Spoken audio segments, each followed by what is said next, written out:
కర్నూలు జిల్లా కౌతాల మండలం తుంగభద్రా నదీ తీరంలో వెలసిన శ్రీ రామలింగేశ్వర స్వామి దేవస్థానంలో మొట్టమొదటిసారిగా శనివారం వైభవంగా రథోత్సవ కార్యక్రమం నిర్వహిస్తున్నట్లు దేవాలయం ధర్మకర్త మల్లికార్జున స్వామి తెలిపారు.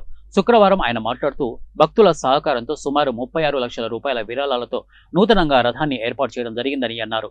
పీఠాధిపతులు శ్రీ చెన్నవీర మహాస్వాములు, శ్రీ మర్రి సిద్ధలింగ శివాచార్యులు, శ్రీ మహాదేవేశ్వర స్వామి వారి ఆధ్వర్యంలో అంగరంగ వైభవంగా రథోత్సవ కార్యక్రమం నిర్వహిస్తున్నామని చెప్పారు.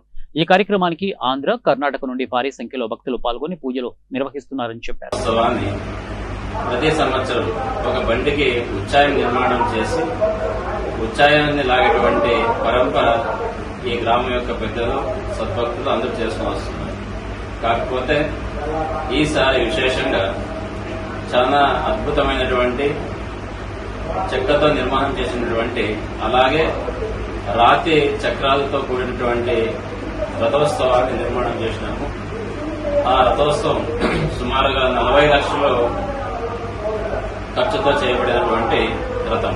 ఆ రథానికి మేడల గ్రామం యొక్క సద్భక్తులు, కౌతాళం మండలం యొక్క అన్ని గ్రామాల యొక్క సద్భక్తులు కూడా వాళ్ళ యొక్క సహాయ సహకారాలతో 40 లక్షలు విలువ చేసేటువంటి ఒక నూతన రథాన్ని నిర్మాణం చేసి ఈ సంవత్సరం రేపు పంపే పుణ్యమి రోజు ఆ రథోత్సవం